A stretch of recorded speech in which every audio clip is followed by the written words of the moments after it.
Ternyata ayah gue ninggalin utang dong. Dan utangnya tuh banyak banget, bener-bener ada di mana-mana. Sampai-sampai tanah yang seharusnya saat itu bisa jadi warisan buat gue sama kakak harus dijual buat lunasin utang ayah. Selama 2 minggu itu, kita cari ayah banget. Sampai-sampai kita lapor ke polisi buat laporan orang hilang. Kita juga sampai lacak HP-nya, sampai akhirnya gue punya cerita.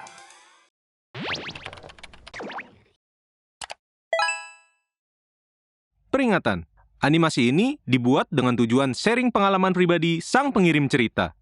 Dimohon untuk menghargai cerita tanpa menyudutkan beberapa pihak. Selamat menonton.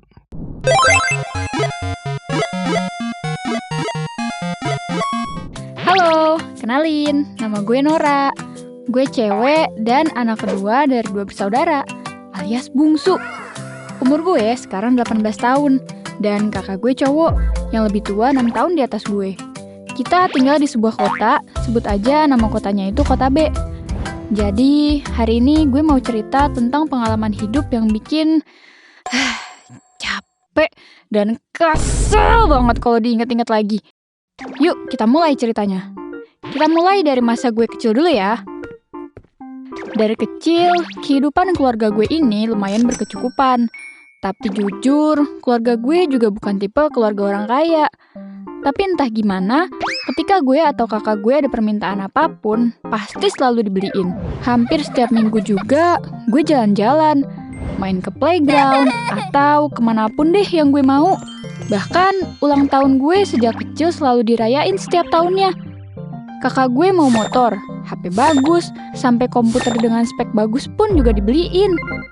FYI, ayah gue itu punya usaha konveksi kecil-kecilan gitu di rumah. Dan udah banyak customer yang percaya juga. Jadi banyak yang order barang di konveksi ayah gue ini. Sampai akhirnya badai datang di tahun 2022. Ternyata tanpa sepengetahuan gue dan anggota keluarga gue lainnya, ayah gue diam-diam main gacha online. Semua uang yang dia punya sebagian dipakai buat modal gacha. Sampai akhirnya dia mulai kecanduan. Mungkin awalnya ayah dikasih menang dulu dari gacha itu. Tapi semakin dicoba, semakin kalah terus. Akhirnya ayah gue sampai minjem uang sana-sini buat modal gacha. Bahkan sampai uang customer yang pesen barang di ayah, dia pakai juga. Bukannya dibikinin barang pesenannya, uangnya malah dipakai buat gacha dan lain-lain. Yang gue, kakak, bahkan ibu gue juga nggak tahu. Karena ayah ini sosoknya pendiam, nggak pernah ceritain masalahnya ke keluarga. Sampai di titik terberat hidup keluarga gue, waktu gue kelas 3 SMP. Waktu itu mau kelulusan, ayah kabur dari rumah. Dengan bawa motor, sepatu, dan jaketnya yang lumayan mahal waktu itu. Ayah nggak ada kabar tuh selama 2 minggu. Keluarga gue, bahkan keluarga besarnya nggak ada yang tahu ayah pergi kemana. Kita ngechat pun nggak dibales-bales. Ternyata ayah gue ninggalin utang dong. Dan utangnya tuh banyak banget. Bener-bener ada di mana-mana. Dan para rentenir itu datang ke rumah buat nagihin utang ayah. Udah gitu, banyak juga customer ayah yang beli barang di ayah, tapi nggak dikirim-kirim barangnya sampai sebulan lebih. Sampai akhirnya mereka nyamperin dong ke rumah. Kita sebagai keluarga, jujur aja, bener-bener nggak tahu keberadaan ayah ada di mana. Mama juga waktu itu sampai sakit saking stresnya harus ngadepin semua sendirian. Sampai-sampai tanah yang seharusnya saat itu bisa jadi warisan buat gue sama kakak harus dijual buat lunasin utang ayah. Gue di situ udah takut banget kalau bakal sampai putus sekolah.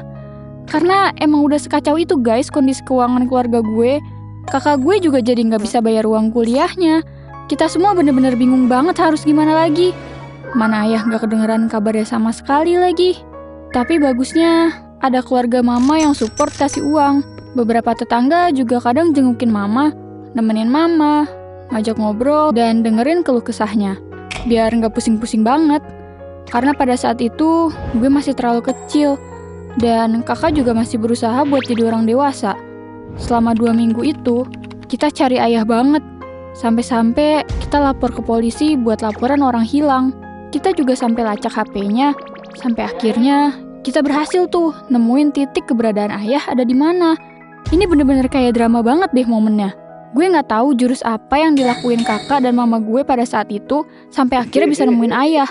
Akhirnya ayah balas chat kita tuh. Ayah fotoin keadaan dirinya yang tidur di pos ronda. Katanya ayah juga dikasih makan sama orang di situ karena motor, jaket, dan sepatunya udah dijual semua buat lunasin utang yang banyak itu.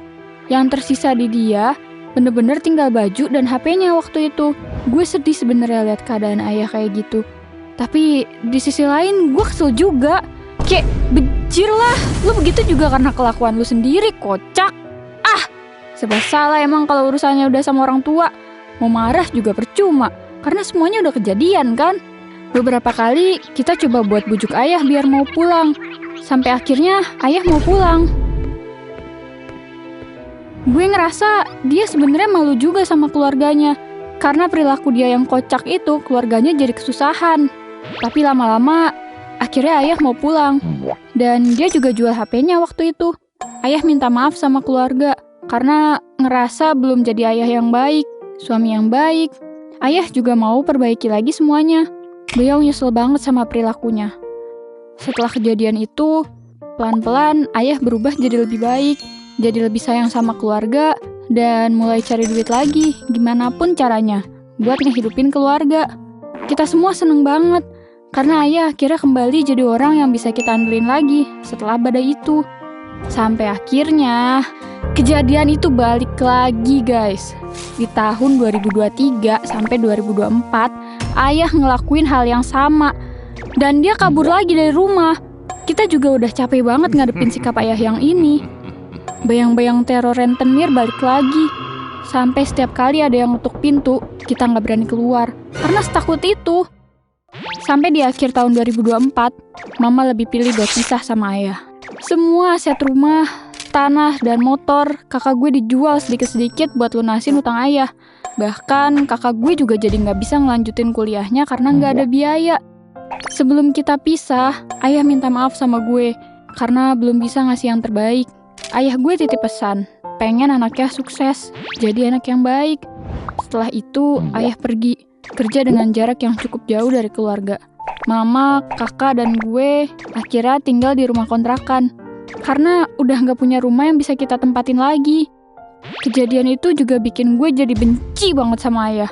Karena kita bener-bener kehilangan semuanya. Cuma karena keegoisan dia doang. Belum lagi utang-utang yang dia tinggalin. Yang bikin kita sekeluarga jadi korban. Kakak gue sampai harus gak lanjut kuliah. Gue sampai bener-bener takut bakal putus sekolah. Pokoknya gue trauma banget deh.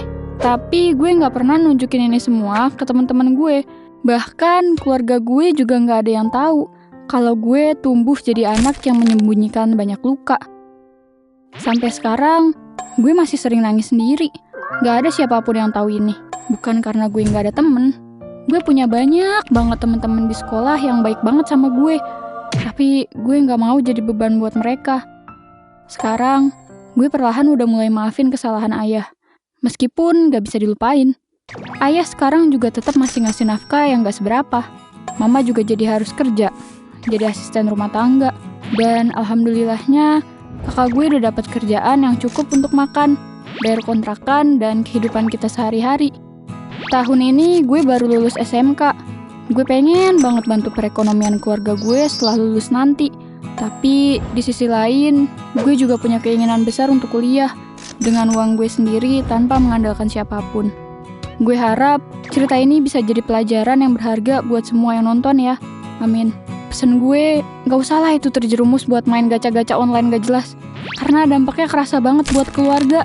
Dan kalau udah kecanduan akan susah buat berhenti. Makasih ya yang udah mau dengerin. Tolong doain semoga keluarga gue bisa semakin membaik dan gue bisa segera bantu perekonomian keluarga juga. Amin. Sekian cerita dari gue, sampai ketemu di cerita GPC lainnya ya. Bye!